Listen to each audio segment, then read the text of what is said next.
Hi, I'm Ben Burrows. I'm the wet lab instructor for BICH 464, and today I'm going to show you the streak plate technique. It's a very common technique used in many phage labs to isolate individual phage plaques.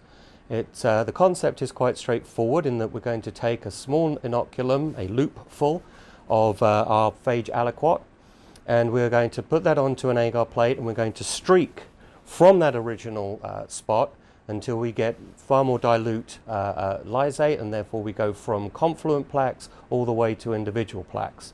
And the way I like to think of it is, if we had, in a perfect world, a strip of agar that was this long, and I took one little loopful and I struck it here and just kept pulling all the way across, we would expect to see here all confluent lysis, and as we come further out we'd see individual plaques.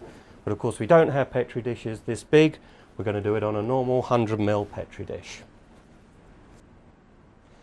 So the first thing we do, always, of course, is sterilize our bench. So I take 70% ethanol, spray it on the bench. Excuse me, I'll just grab a couple of paper towels,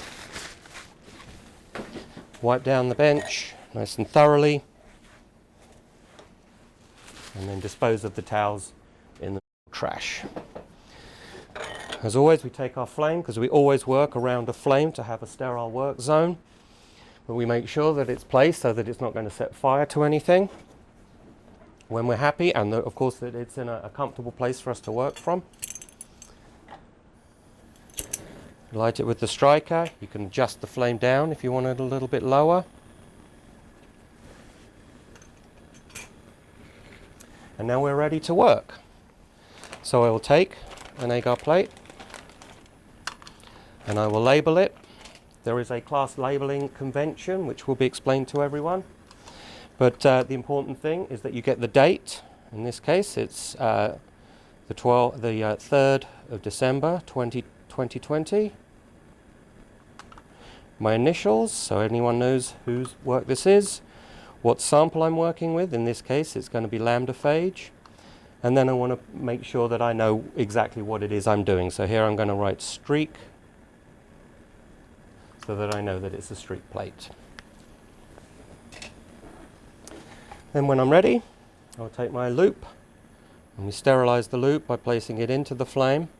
Make sure you place the loop end actually low into the flame inside the blue cone to start with, because if there's liquid on there and it goes straight into the hot flame, it can actually splatter and cause contamination. So you let any liquid that's on the loop evaporate before you bring the loop into the hottest part of the flame, just above the blue cone. Make sure you run the loop all the way through the flame and see it glow the whole time. And we want to let it cool just a minute. And what you can do to cool the loop down is just touch it gently to the side of the agar, the sterile agar that you're not going to use. Then we take our phage aliquot, open it, stick in our loop and take out a loopful. And we lay it onto the plate for our first streak, and the first streak is just up and down. And we sterilize the loop again.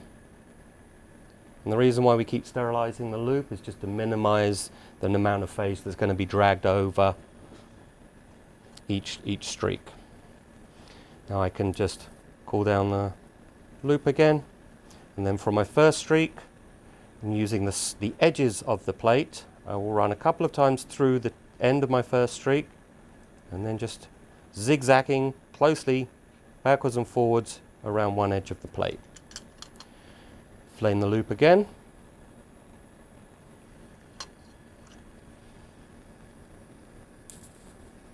Now I can see where I've laid down my streaks, so I'm going to do my third streak, which will go through the edge of those streaks, and similarly zigzag around the edge of the table, of the edge of the plate. And if you'll notice, I've left this whole area completely without streaks. We flame the loop again, and then we'll do the final streak. And so for that final streak, I will use all of this remaining area. Make sure your zigzags are nice and tight into the edge of the plate. Flame your loop. And we are done with the streak. Now we just want to inoculate with the phage, with the cells I mean.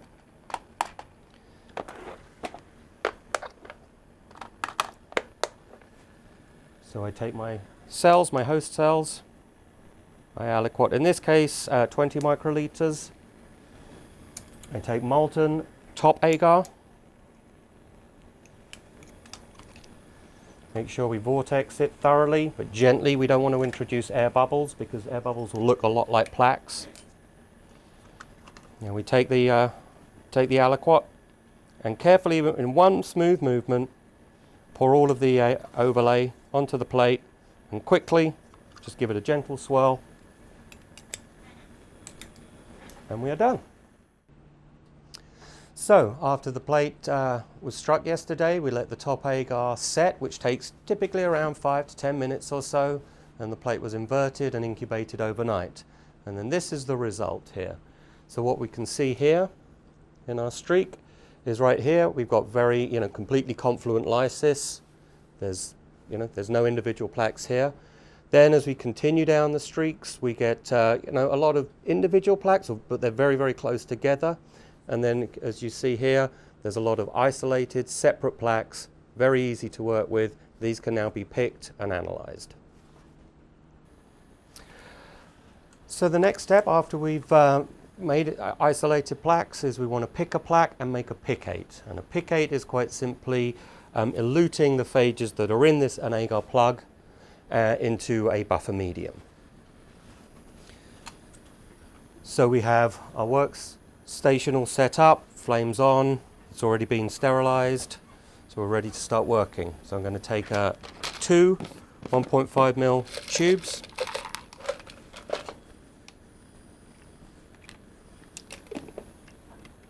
close them and label them both using the class naming convention.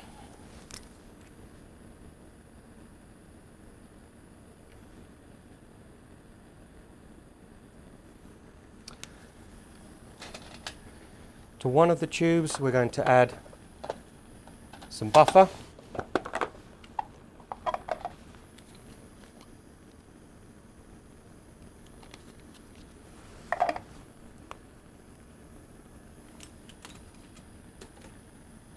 And then we will pick our plaque. So we take a sterile Pasteur pipette,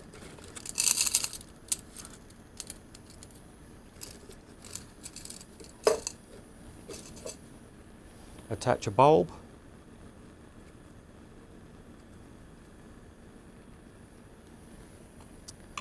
and so the trick here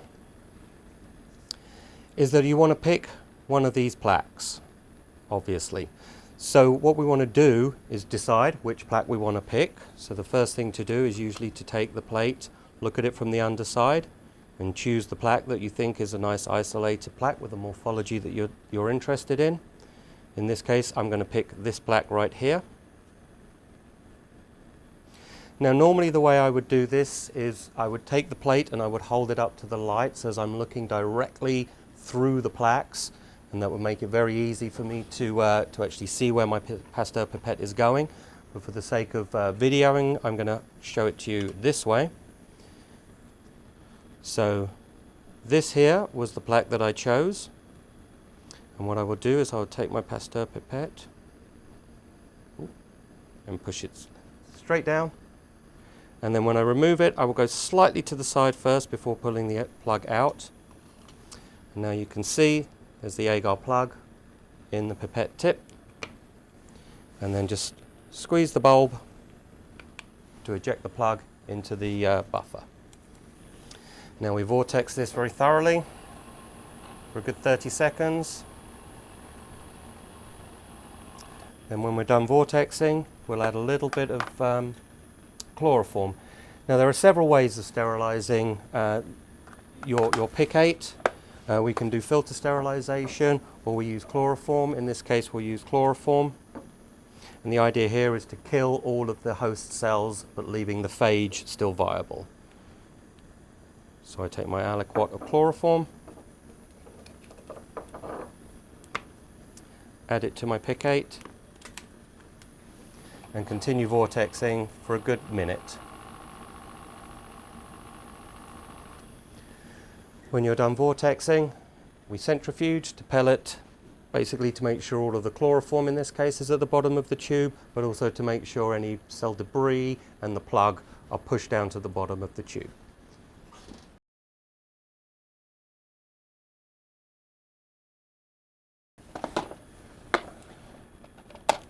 I load a new tip, and making sure that the tip is always just below the meniscus so that I'm not dragging material from the bottom of the tube. I aliquot out the material that I want, leaving the remainder.